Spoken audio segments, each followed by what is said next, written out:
Press Conference for January 9th, 2026. I am your moderator, Ms. Shanika Haynes, and joining today's presser is Mr. Aubrey C. Norton, leader of the People's National Congress Reform and a Partnership for National Unity, and Mr. Sharma Solomon, Member of Parliament. Today's press statement will be read in two parts, and we will begin with the leader. The Partnership for National Unity expresses grave concern over a pattern of governmental failure by the PPPC administration that undermines Guyanese workers' dignity, constitutional rights, and their ability to earn a livable income. The issues now confronting this nation are documented realities of systemic failures of the government with direct consequences for the lives and livelihood of Guyanese. While the foregoing is the reality as it relates to our oil resources, unemployment is high, and citizens, especially public servants, struggle to derive adequate benefits from oil revenues. We call on the government to put workers first. The constant erosion of workers' rights and the virtual destruction of their trade unions and the trade union movement compound the situation and need to be reversed with immediacy. Oil revenues squandered, physical prudence abandoned.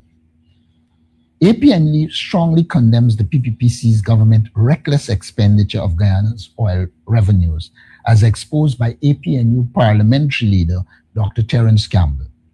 Between September 2024 and September 2025, the government spent 89% of oil revenues earned, leaving the Natural Resource Fund growing only marginally.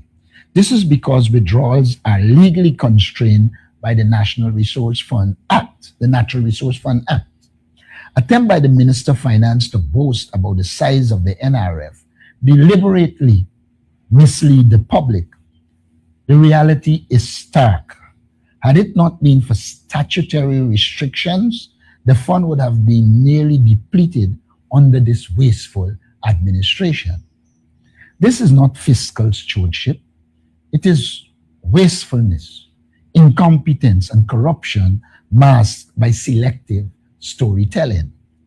The APNU maintains that some of Ghana's oil wealth must be saved for difficult times and future generations, while some must be invested and used strategically with transparency and accountability to uplift all Guyanese and not be rapidly consumed to prop up a government with no long-term economic vision. This situation is exacerbated by the potential negative economic impact on trade by recent geopolitical occurrences within Latin America and the Caribbean region. Should any migration issues pop up, we will be forced to distribute national wealth to supply the needs of migrants. We wish to reiterate our position that accepting non-Guyanese deportees through deportation is unacceptable. This is more so when they are rejects of another society and will be detrimental to ours. APNU cannot understand the logic behind accepting deportees that another society does not want. Were they assets, the sending government would have kept them. The question becomes, why would we accept what others do not want? We demand a halt to this insane hurtling to an agreement that is not in our national interests. This is, in environmental terms, like sending toxic material to another country to affect them rather than the sending country. National security questions met with silence. Finally, APNU expresses deep concern over the government's evasive posture on national security amid escalating national threats. Direct and public warnings are now being issued, yet Parliament and the public remain without a comprehensive briefing, a national risk assessment, or a clear articulation of Guyana's strategic posture. Leadership cannot be outsourced to press statements, nor can national security be governed by ambiguity. Guyanese deserve clarity, preparedness, truthfulness, and not silence. APNU has provided concrete steps to be followed to mitigate both the immediate and long-term impacts of the national security risks we face as a nation. The rule of law and Ghana's national interests must be paramount and communicated with all our international counterparts, while we remain as a healthy partner for global peace and cooperation. Thank you. Mr. Sherman Solomon. Thank you very much. Mine workers exploited, labor protections ignored. APNU stands firmly with Guyanese mine workers, particularly those at Aurora Gold Mines, who continue to endure unsafe conditions against wages, stagnant, and official indifference. Despite repeated complaints concerning food quality, dust exposure, inadequate ventilation, unsafe roads, and the absence of proper personal protective equipment, the Ministry of Labor has demonstrated alarming inertia. Even after a site investigation was completed, the minister publicly admitted he had not taken the time to read the findings. This dereliction of duty places thousands of Guyanese workers at risk in one of Guyana's most hazardous industries. The tragic death of miner Joseph Licorice, a dear classmate of mine last year, underscores these are not hypothetical dangers, but lethal consequences of regulatory negligence. Furthermore, workers now protest stagnant wages despite the mine's massive expansion and increased profitability. Their demands are reasonable, their grievances are legitimate, and their treatment unacceptable. Workers must be treated fairly. The APNU reiterates attention without action is meaningless, and governance that prioritizes corporate convenience over worker safety is fundamentally unjust. The APNU believes that a good government can champion adequate working conditions and compensation for workers that are Guyanese while supporting the business community and foreign investment in Guyana. Public servants betrayed amid rising cost of living.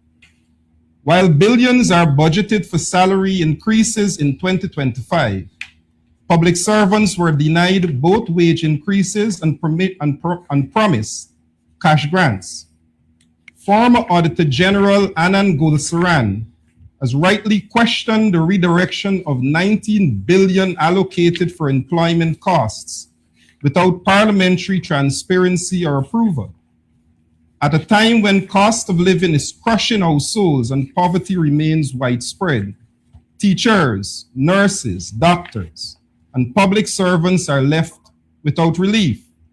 Campaign promises of a bright Christmas quietly evaporated after the elections. It was clearly an election gimmick aimed at ensuring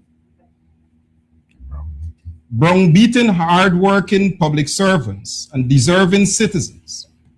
This selective generosity in which some benefited while others are excluded, it exposes a government more committed to political expediency than equity and accountability. In conclusion, the cumulative effect of these failures is clear. A government that spends recklessly, neglects workers, sidelines public servants, weakens constitutional order, and avoid accountability on national security is not a good government for Guyana.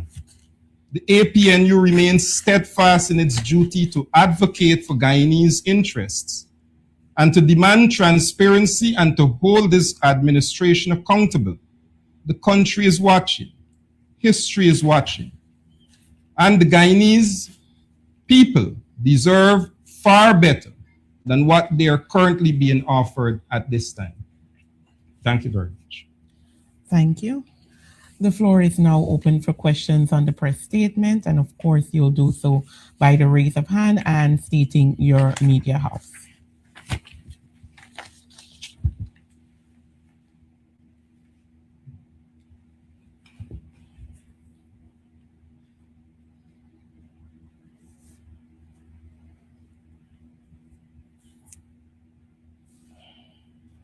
Floor is open for questions. Mr. Adam Harris. Yeah, good morning, everybody. Good morning.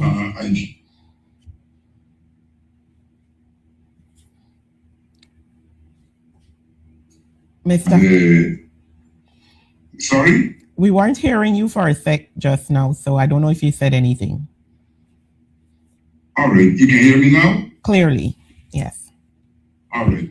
I said I came in when Mr. Solomon was talking about the Auditor General, former Auditor General finding of the government expenditure. And you talked about the spending of it, 6 billion, 16 billion, I don't remember the exact figure. 19. But is that the only incidence of wasteful spending that the Auditor General found? No, Adam, certainly not. I think outside of the spending of what we see outlined for the public servants and also areas such as the gas to energy project, there are many spending by this government that even as the report is there and not being placed before Parliament, it is difficult for Parliament to even appreciate all the other areas outlined in the report, more so the amount of monies that could be calculated effectively. But I think that goes to show, Adam, just why it is important for this government to open itself, more so to have Parliament convene so that we can properly look at not only the Auditor General's report, but even the Minister of Finance mid-year report that outlines so much of what is expected and so much that was spent over the period of 2025. But it is important, again, Adam, to have the Parliament convene so that these questions to ask of the Auditor General report can be answered. Additionally, Adam, it has to be taken in the context of the fact that the government in April of 2022 changed the rules of the Public Accounts Committee. And after that, they have continuously ensured that the Public Accounts Committee did not meet, so that the kind of scrutiny that should have been done for the accounts of 2020 to 2025, that scrutiny did not occur.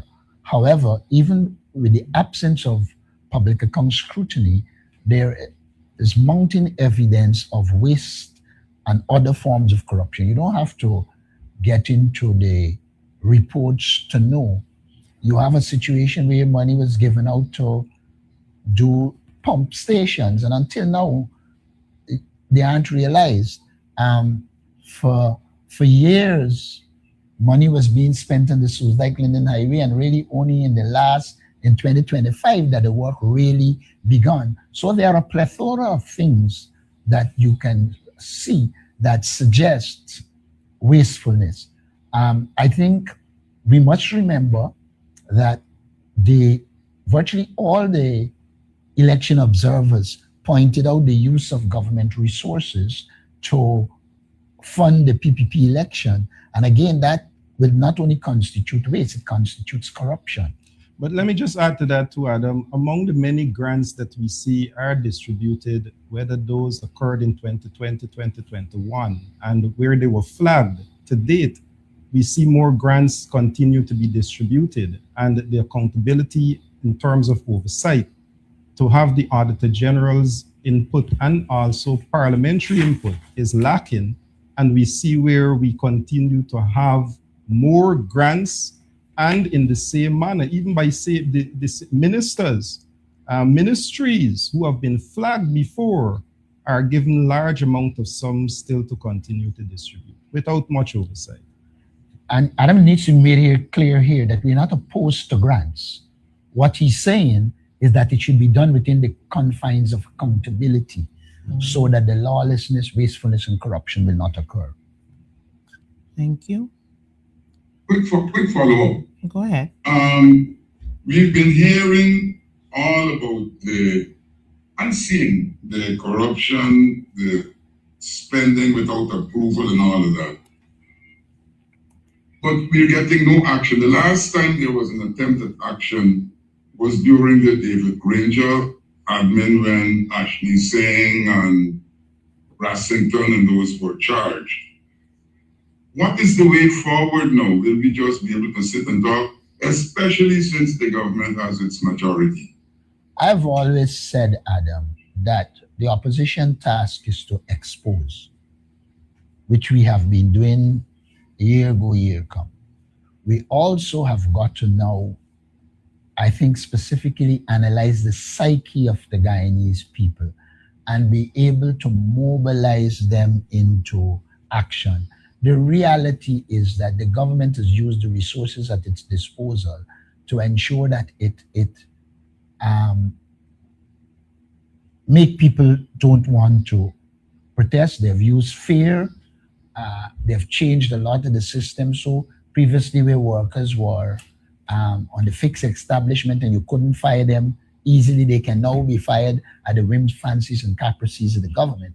And so one has to now do a lot of work to understand the psyche of the Guyanese people more, because it has changed significantly from what it used to be in the 90s when the PP just came to power and now. So that is an issue that we have to undertake. Thank you. Mr. Antonio Day. Good morning, members of the press and Mr. Norton and everyone gathered at the head table. I'm not sure if this question was answered because I joined a bit late, but Mr. Norton, what is your party's stance on the acceptance or the arrangement between the government of Guyana and the US to accept third world country nationals in wake of the recent occurrences between the US and Venezuela? Okay, I'm sorry that you didn't hear, but we dealt with it. Previously, in an interview with Gordon Mosley's entity, we dealt with it, but today we added some more. One of the things I pointed out today, or the APNU is pointing out, is that no country really gives away the good things. What in essence you're seeing here is a government deciding that these people are toxic to their society, and they're seeking to choose a small nation that really doesn't have the capacity to deal with it and to use their leverage to get us to take them. I made it the equivalent of the transfer of environmental toxins. You know, there was one time in Guyana where there was going to be an attempt to bring nuclear waste here, and we had to oppose it. Because if you don't want this nuclear waste, why is it you want us to take it? And similarly, if you don't want these deportees, some are criminals, some may not be, then why is it you would want to give them to us? And so our position is, one, we shouldn't be accepting them. And in the previous dispensation, I pointed out that we don't even have a migration policy.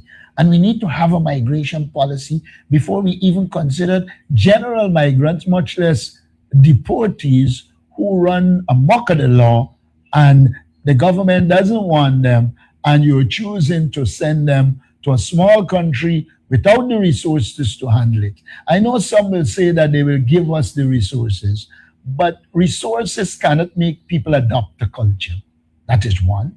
Two, it wouldn't mitigate the negative impact of criminals coming to Guyana. We have seen regularly where the President of the United States said in no uncertain terms that these are bad people. They don't want them. Why should we be accepting them? I don't think we should. Thank you.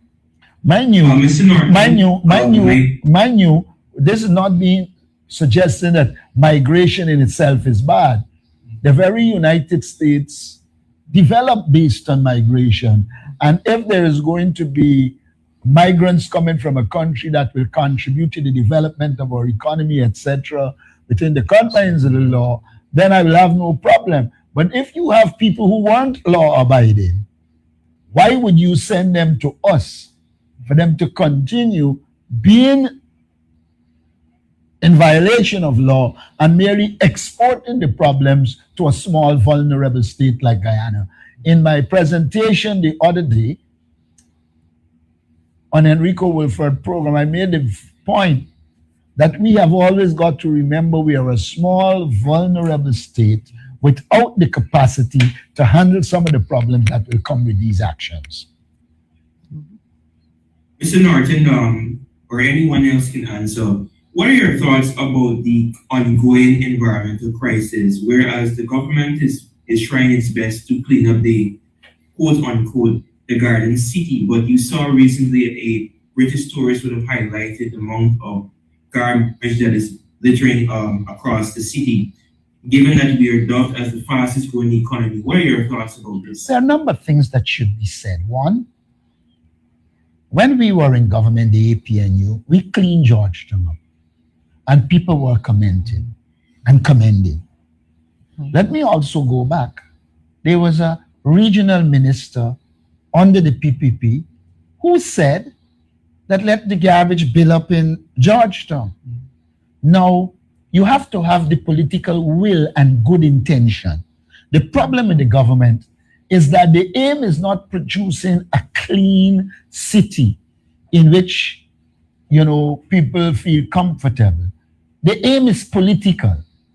And they are hoping to use it to upstage the present council so that when the local government election come, they can come and say, look what we did. But the problem they have is that they have cultivated in this society a penchant for untidiness. And so it has become a culture interwoven into the fabric of elements in the society, not all, and therefore they're merely coming in and saying we're going to clean up the city wouldn't help.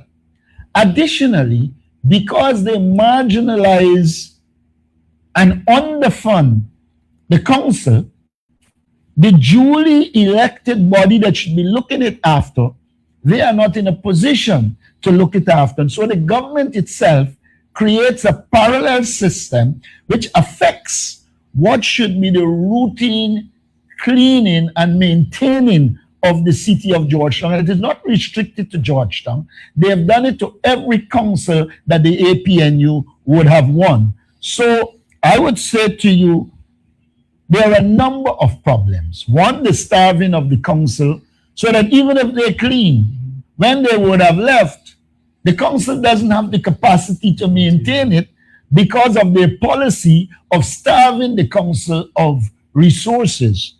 And so we have to see this in all its various contexts and understand that it is the absence of political will and the desire to use the resources to destroy your opponents with the hope that you will get the council and then you will do what is right, in quotation. I believe that is the reality we are facing as it relates to Georgetown, the city council, and the lack of cleanliness in the communities. So let me just add to that. I think what you recognize is a very dingy mentality from the People's Progressive Party. This is a government that, as the leader mentioned earlier, has demonstrated in the past undermining local authority, but more than anything else, starving municipalities and democratic councils of resources that they can use to allow for further cleaning or better management and maintenance of the city or towns or these neighborhood democratic councils. But more than anything else, I think the governance aspect of the government is more than anything else to be blamed for what we are seeing in terms of environmental concerns, garbage buildup, and in general, mismanagement of waste management. You have a government that would allow town clerks and overseers within these constituencies, within these councils, to act on their own behalf. I can give you the example recently serving as mayor of Linden, and the amount of obstruction to some of the most basic decisions to ensure that the clerk put in place the necessary mechanisms to ensure that we have proper and efficient waste management, such as, for example, the hiring of a specialist, Mr. Wright, so that we can have a waste management program. To date, no hiring of that individual. The presentation of a waste management program that was given in terms of the council was never implemented. And these things you can complain to the minister and to the ministry with no end of any type of action to be taken against these officials. Or again, where the government's disrespect for local government goes, and you have not even the local government commission in place so that you can take those complaints to the commission. So even if a council is willing, with the limited resources given, they're unable to execute to ensure that we have a clean environment of these towns and the city of Georgetown. Thank you. Mr. Adam Harris? Yes. Either Mr. Solomon or the common leader, can you explain the logic of accepting the dregs from the United States, the people they don't want, in a country where poverty is 58%? Let me just say, the government has demonstrated before that they really have no plan in place in many ways. I think you see many times, and this is not a new initiative, I think Guyanese should be well aware.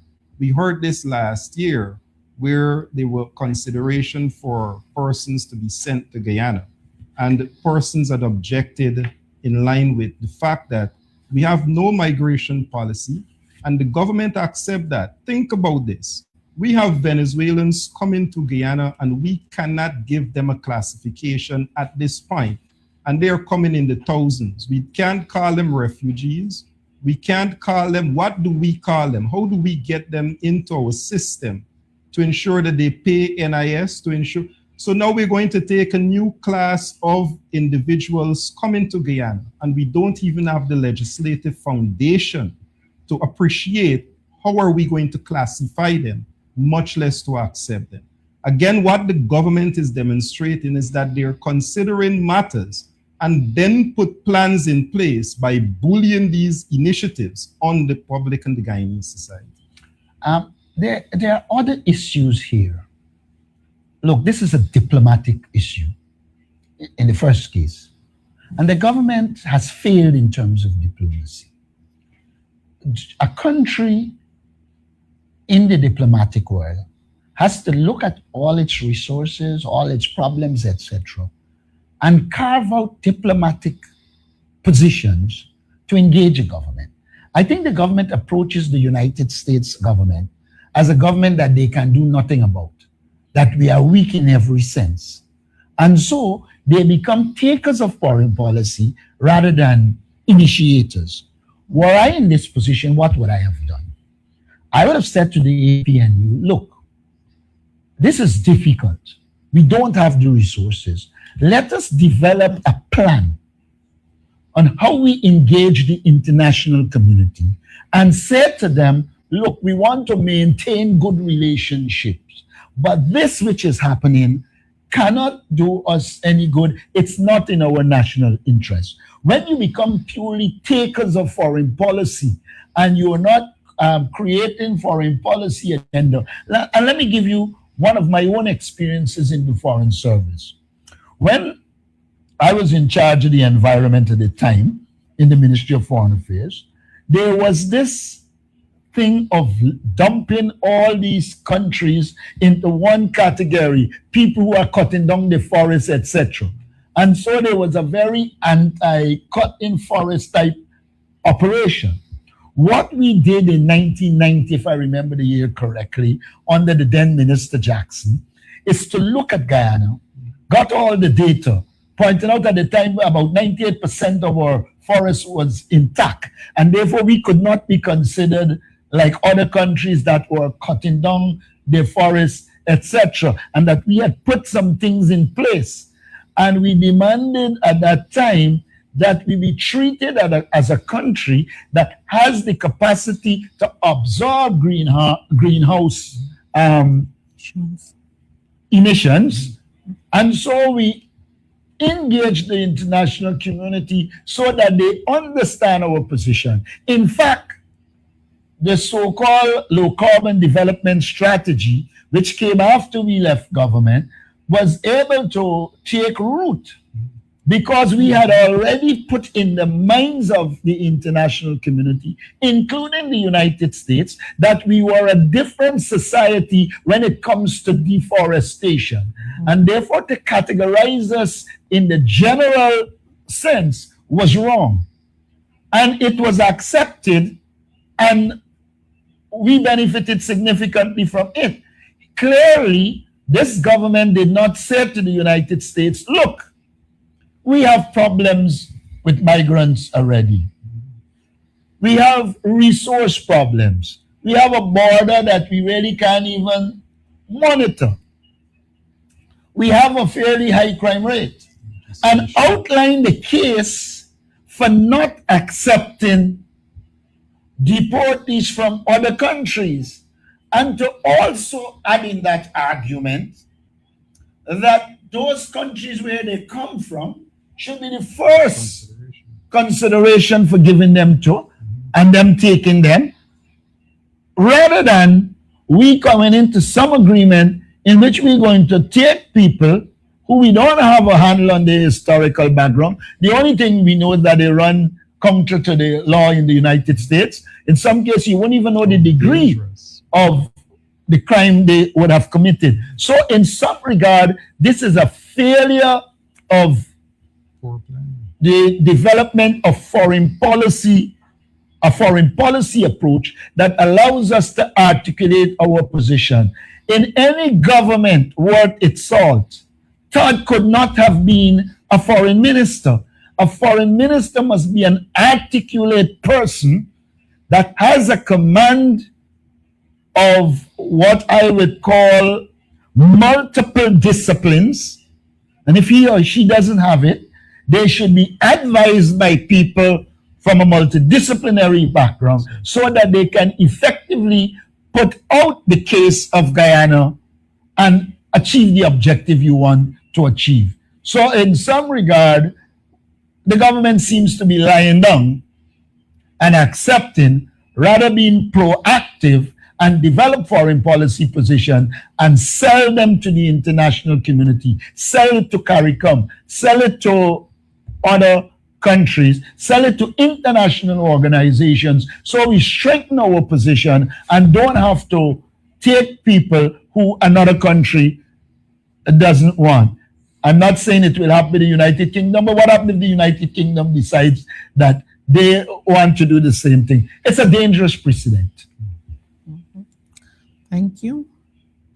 The floor is still open for questions. Mr. Norton, Shabral, sir, we saw it, at least one of the Caribbean islands that Caribbean island has decided to take, I think, about 10 persons.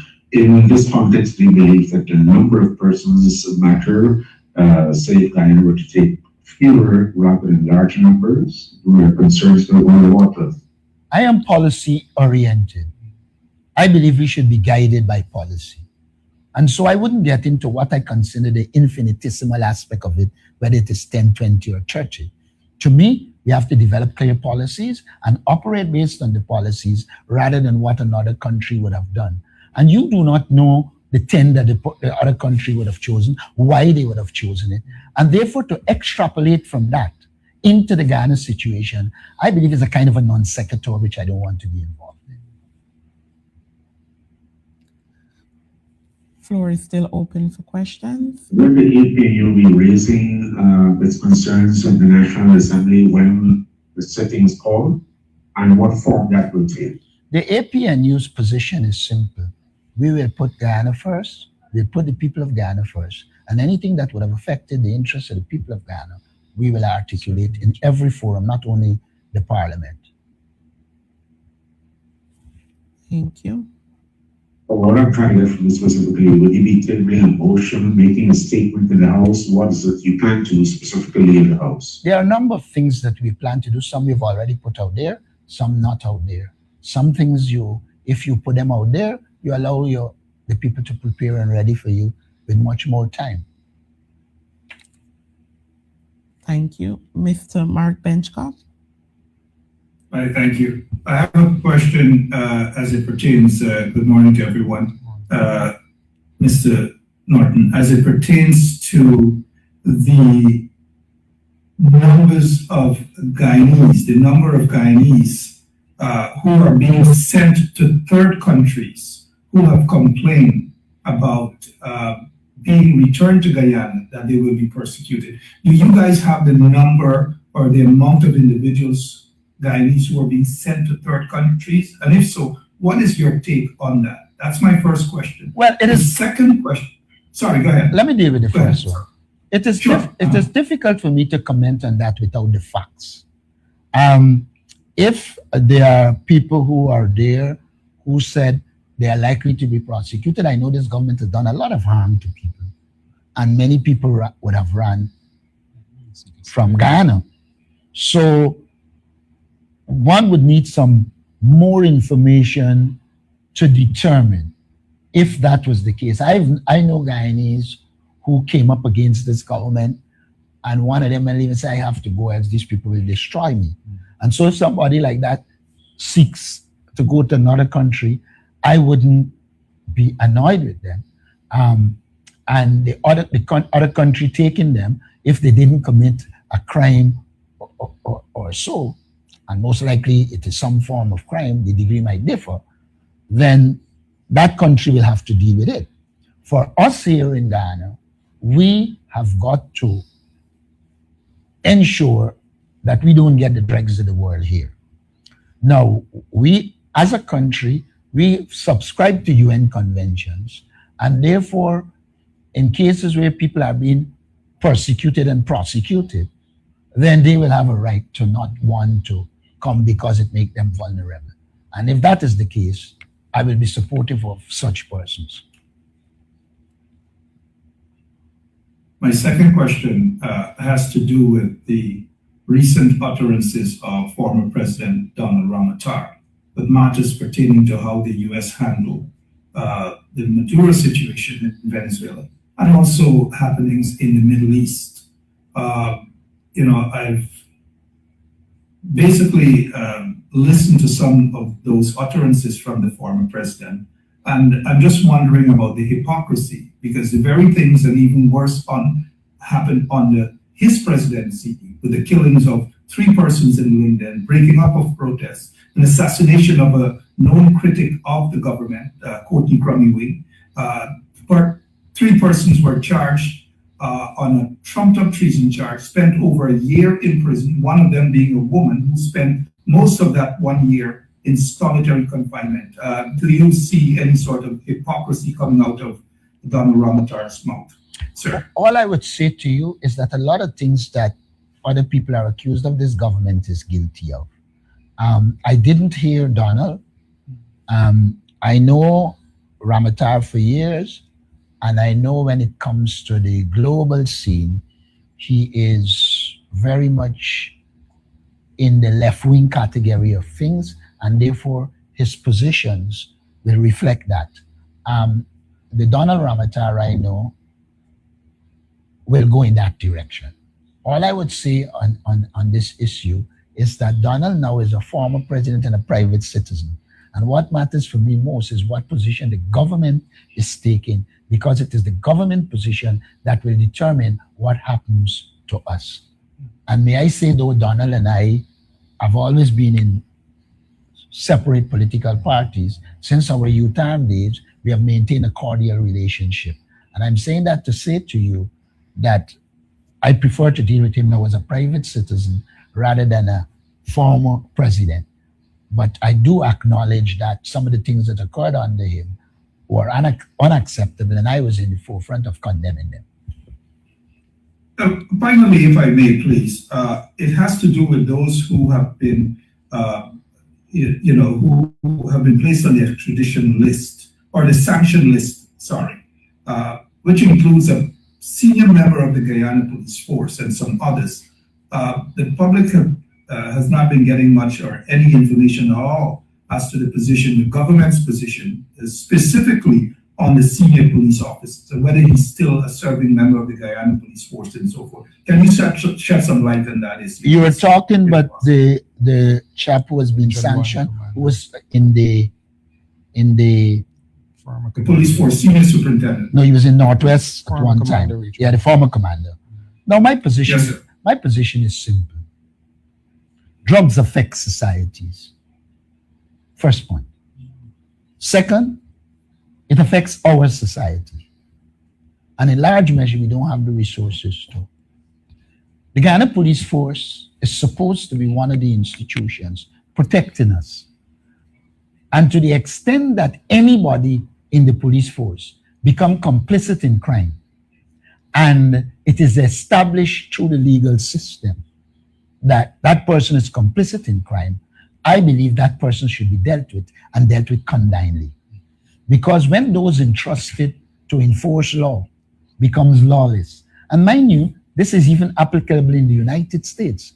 If you are an avid reader of issues in the United States, you will see throughout the history, even with the CIA, there were people who were to enforce law and became complicit in illegalities in virtually all those types of operation. You have that. Now, as I understand it, this policeman was sanctioned, and I draw a distinction between sanction and being indicted in the US. As I understand it, when you're sanctioned, they got some evidence, you link to the underworld or to crime, they're pursuing it, they're probably still investigated. When you're indicted is where they provide the evidence to a court in the United States, and that court accepts that there's a prima facie case, and therefore you should be extradited. Now, I don't know that it would have arrived at that level, but to the extent that there is the person is being sanctioned, then it should raise a red flag, and the government should itself have an investigation, and that person should not be involved in working in the police force while that investigation is ongoing. I'm saying this assuming that there's going to be an impartial investigation, but you don't get that in Guyana. So that complicates it. Were it a situation where when these things are raised, you would get an impartial, proper investigation, Jagdeo would have been investigated. Right now, Rodriguez and Mustafa, I think is his name, would have been investigated. We've seen the government has no interest in investigating them. I always make the point, the fish rots from the head. And if the head is rotten, why would it want to sink the body and the tail, knowing that the body and the tail could sink them? Thank you. I see the hand of Mr. Antonio there. Mr. Norton and Mrs. Solomon, given that your background comes from foreign relations or international relations, you have mentioned the Convention on the Rights of Refugees. Ad nauseam, you had said that the government has not shown any interest in having a meeting with the opposition regarding the management of migration policies in this country. If there's anything to escalate, God forbid, what would be the course of action from the parliamentary opposition? Well, it's the kind of hypothetical question I wouldn't answer. Let me tell you why. It can go in any direction. What we do as a political party, and I do as a leader, I would have analyzed this situation and look at possible options. And when I look at the possible options, I will have in my mind, I will discuss it with our people here, and I will have in my mind responses to different options. But I wouldn't want to speculate. You know, when the Venezuela thing occurred, before the Venezuela thing occurred, I remember Dennis Shubrall asking me if I see regime change. And I said at the time, I don't like dealing hypotheticals. I'm saying it again. Because even now with what happened in Venezuela, is it regime change? Is it not? Where will it go? None of us can predict. And so I like you as a journalist. You ask good questions, but I don't want to overindulge in hypotheticals, because what that does is lock you into positions when the reality might have emerged. I must say to you, situations are reflections of reality, but man don't necessarily see all the dimensions of the reality. And so one has to be careful in this circumstance. But not to say your hypothetical does not demonstrate that this behavior by government is most reckless in their handling of our migration issue. Local communities can attest to the sort of issues that are confronting them, whether it's space to live. I know in Linden we have areas where persons were bulldozed a few years ago in Amelia's ward, and space were prepared for migrants to go and occupy. I know when we complained of this last year, and this is the point I'm making of the dangerous environment that the government of Guyana is creating and attempts to justify, like when Minister Todd came to Linden, to justify the employment of migrants and the settlement of migrants without a policy, and more so work in relation with local authorities so that we appreciate and understand, though there is an international obligation to assist persons fleeing persecution, we too must ensure that Guyanese are taken care of and not placed in a position for likely confrontation or dangerous environment that they can lose their lives. So I think you're asking a hypothetical question, but it is the questions like those that demonstrates the reckless behavior of this government in its handling of the migration situation. And let me say, when it arrives there, it is not diplomacy anymore. It is the violation of the rights of Guyanese. Now, Guyana is an ethnically based society, and the government needs to be very, very careful. Because if you move Afro-Guyanese and then you bring migrants, you signal in a bad position. And that has occurred and should not occur.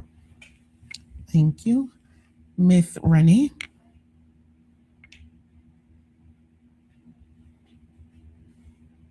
Hi, good morning. This is Davina Bhagat with Kite News. Oh. I have a question for Mr. Norton.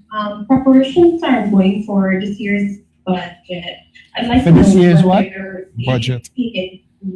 Oh. You are breaking up, Ms. Do you Davina. want me to repeat my question? Yes, Yeah. please do. She's asking about budget. Okay, I was saying that preparations are ongoing for this year's budget. I don't know whether the APNU was consulted, and what are your expectations in that regard? We were not consulted, but I can tell you, I can criticize the budget before it is brought out. The fundamental problem we face is the skewed allocation of resources into programs and projects that allow family, friends, and favorites to get rich. Now, could the government change that paradigm? No. It is very difficult for them to produce a budget that serves the interest of the people of Guyana. They are not likely to produce a budget that is based on equity, meaning in essence, those who have less get more, and those who have more get less. They are going to continue down the same road that they have been going. And so I can say to you, I don't expect them to consult us, because if they consult us, we will put to them the things we have in our manifesto, which is based on putting the people first. And they have a tendency to not want to consult. And let me give you a practical example. A number of things they are doing now came from our manifesto. And so they have this tendency to reject what you're saying or not comment on it, but then go and bring it under a different name or approach. I expect them to do that again. They are not a government of ideas. It is a kleptocracy that wants to ensure resources flow for them and those around them. And that to me is the fundamental problem with the government. They can only become involved in meaningful consultation if they are prepared to make the changes and to ensure that Guyana is governed in a way that the resources from Guyana go to a wide cross section of the Guyanese society. The budget will not be an anti-poverty budget. An anti-poverty budget will not serve their interests. The budget is not going to be a budget that is going to help to lower cost of living, because we have made many recommendations which they have not followed or even considered. So what I expect is, in a very cosmetic way, we talk about all the government, meaning all the institutions becoming involved, and they now start to talk about it in a different way and create a ministry that is supposedly supposed to be doing that. But when you see how they're acting in the same old way. So I expect the same old budget. And let me just add to the fact that the past 5 years have brought you budgets that so far have resulted in 58% of the Guyanese public living in poverty and 38% living in abject poverty. It in itself demonstrates those flawed budgets before, and the approach taken now will only produce such a budget again, which lacks consultation, which lacks Article 13 to have meaningful consultation, not only with political movements. We see that the government stopped at the private sector commission without recognizing the holistic society and what they also would want to see, including the political opposition, in these budgets. So fundamentally, what you have is a government that believes in the top-down approach by giving family, friends, and favorites what is disdain in contracts, whether through infrastructural development contracts, and not necessarily looking at social development initiatives, not necessarily looking at moving salaries for public servants, not necessarily looking at the areas of improving health care.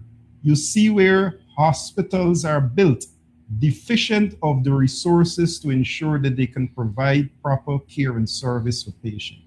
So what you have is the average Guyanese not only living in poverty, but don't have the basic services in the last 5 years budget that can demonstrate that in this year budget, the approach taken by this government will not further see Guyanese remaining in that 58 and 38% poverty line.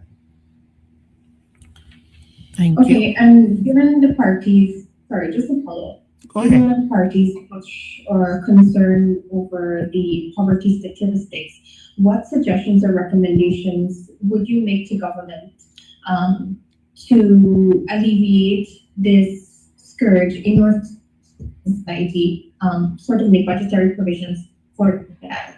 In every budget, we have made recommendations. I don't want to go through them. And if you look at our manifesto, you will see it is aimed at rectifying the problems of the present approach of the government. But So a visit to the budget of I don't want it at this stage to put out our proposals. We are going to be speaking in Parliament, and therefore we wouldn't be saying now what is it we want to do. We leave it like that. But let me just Why say, wait after the budget is presented to make your recommendations to government? Why not make those suggestions now to perhaps see those implemented to benefit the people? We, like I've said to you, if they consult us, we will engage them and say to them what we think. But I'm also saying to you, I became opposition leader in 2022. My first budget was 2023. We outlined it in that. We outlined it in 2024. We outlined it in 2025. We outlined it in our manifesto. The government doesn't engage because, in their opinion, they will look as though they are taking ideas from us. And I said previously, if you were listening to me, that they would wait till it's over and then they will adopt what we're saying under a new name. Therefore, we have got to strategize on how we release what we release and do what. Let me remind you, this government was viciously opposed to cash transfers. and we continue to ban cash transfers. And then they arrive at a point where, because elections were coming and they were in problems, they went down the road of cash transfers. So it's not a case you're dealing with a rational government that will compromise and cooperate. Even if they agree with you, they are going to come later with a new name, a new approach for the same thing that you would have recommended. And therefore, we are well aware that just outlining it in the fashion you were suggesting will not serve us and the people of Guyana well. And I think more than that, the leader is right. We are seeing elements of our manifesto at present in policy initiatives of the People's Progressive Party. And added to that, arriving at these policies that the People's Progressive Party arrives at with reference to their budget and budgetary allocation is absent of the national census. So we would like to know, how do you arrive at issues, initiatives, without appreciating the data and numbers to guide those outcomes? But moving back to the People's Progressive Party, a party void of ideas, absent of any understanding of how to put together plans and policies. As such, you see no need to put out the census, and as such, you see where you have manifestos and other initiatives coming from political parties, such as the APNU, are easily adopted by the People's Progressive Party. But even if we give them ideas, they suffer from an implementation deficit. There are many ideas that they themselves put out and cannot implement. And that implementation deficit is a serious problem. Additionally, we can say all that we want. Their human resource policy approach is bad. They are not training people to serve this society. They are training people so some friends could benefit from online training. It questions the credibility of the training. Look, we have argued in our manifesto that human resource development is the base of development. Are they going to produce a budget in which there is clear human resource strategy? The answer is no. The president himself said it when he was asked by a journalist that interviewed him. He also interviewed me, that we make up the plans as we go along.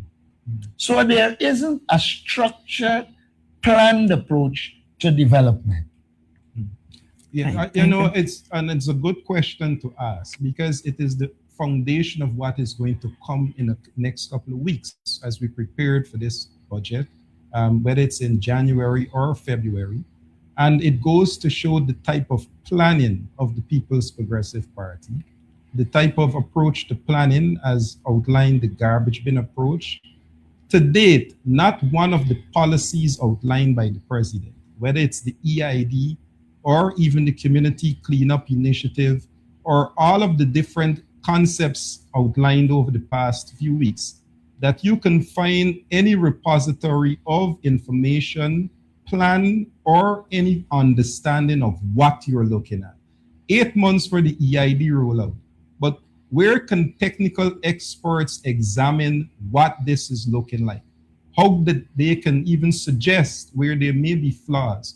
No legislation, no initiatives that will ensure that this is going to work and work effective, but we have offices that are already being opened. These are the sort of concerns that the APNU have expressed, and we have in our manifesto outlined, as mentioned by the leader, where the priorities to ensure that workers are properly incentivized, properly trained and skilled, so that they can deal with some of these initiatives that are even being proposed by the president. Again, not only void of plan, but preparation to ensure that these plans can be properly executed. Sharma mentioned the census. I want to make a comment. We have asked that the census be made public, and the government refuses to. I don't want people to run away the impression that they don't have it. They have it. In the election campaign, they used information from the census. I know people inside the PPP who said to me, that this is the data they got. And then there are some who are not from the PPP, but seeking help from the PPP and that accessed it. And so the issue here is not solely about releasing the census, it's both releasing it and ensuring that the development strategy is based on the data that exists. They cannot do that because the data on poverty will affect their allocation of resources. Thank you. All right. I see Mr. Shabral. I'll take that as our last question for today. Thank you. Mr. Solomon, can you say whether there are any problems with respect to the with respect to the approach roads to the new Damarara Bridge from Westmere to Mackenzie? And also, can you, Mr. Norton, say whether indeed you supported the removal of Mr. Maduro from office in the way that he was? The approach road from the Mackenzie-Wismar Bridge, I know it's currently under construction. They're putting in a new roundabout and some infrastructure. Our biggest concern at the moment with that piece of highway that stretches between the Mackenzie-Wismar Bridge and the junction at Wisrock is where we are seeing on maps, new maps, that the road is going to be called Rupununi Highway. We have concern about that. That highway is called the Winifred Gaskin Highway, after one of our long-serving stalwarts of the People's National Congress, but more so, a government minister that served this nation well. It is most unfortunate that many of the artifacts around the community, including highways around Linden, are now being renamed by the People's Progressive Party. The tongue of Linden and the people of Linden will strongly object to that. And that is the most featured thing I can say to you at the moment as it relates to the infrastructural works taking place, where we've already saw maps demonstrating the renaming of the highway from the Winifred Gaskin Highway to Rupununi Highway, and we have concerns about that. And it is so arrogant. Rupununi is way off. That road should be the Linden to Rupununi or Linden to Letem road. And if you so desire, there are parts of it that you can name to honor people in the Rupununi. I want to be made very clear. We're not anti-people in the Rupununi. The Rupununi is well named.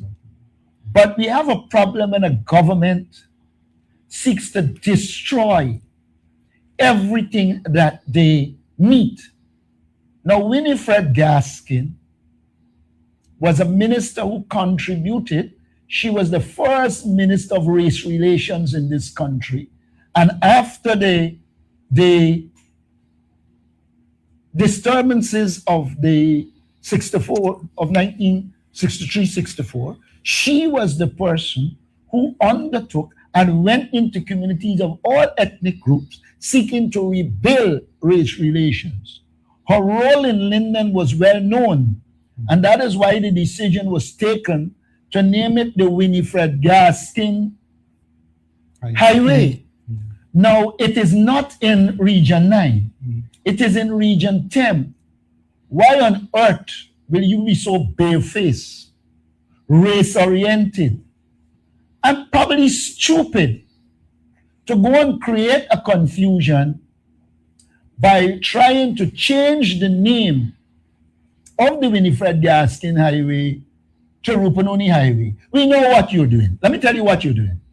You're doing it so that indigenous people could say, oh, them in Linden oppose naming it after an indigenous area. But you are malicious and you are pushing tensions in the society. That road should be Linden to Letem Highway, Winifred Gaskin. From the bridge to the junction. From what is now the Winifred Gaskin Highway must continue to be that. I am not somebody who advocates certain things, but I would say to Londoners who live on that road for you, every time they put up a sign, it should come down. There is no rationale for you to want to change it from the Winifred Gadsden Highway. Look, we are rational people. I recall a motion coming to a party congress asking to change the airport from the Chedi Jagan airport back to Timeri. And I remember President Granger and others felt, look, it was already what it was. There's no need to create the kind of tensions. And so it was left like that. Why on earth the People's Progressive Party will seek changes to things that exist? You chose to name the bridge, the Barrett-Jackdaw Bridge. I don't agree. I think Barrett has done more harm to this country than good. But I don't think I want to pick a fight over it. But if you go down that road, you're really stepping out of place. And I want to say to President Afanali, do not go down that road.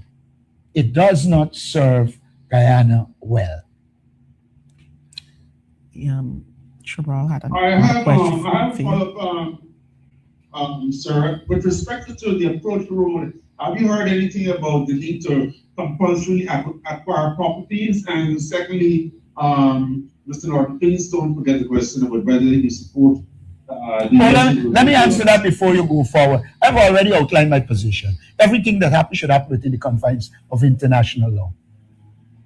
And just to the matter of acquisition of properties, we have not had any engagement from the ministry in relation to that. The contractor, China Rail, would have engaged with reference to the bypass road that they're constructing. I know that they pulled that road through a community west of Tuka, and many of the properties within that area are in the vested interests of NISIL, and I think that is where their first focus will be. The municipality was engaged with reference to the realignment of the road, but with regards to property, I'm not at this moment. Thank you. I want to thank our media personnel for joining today's press conference, and of course to our viewing audience. And I will take this opportunity as well to wish you a happy new year, since this is our first presser for the year. Do have a wonderful weekend.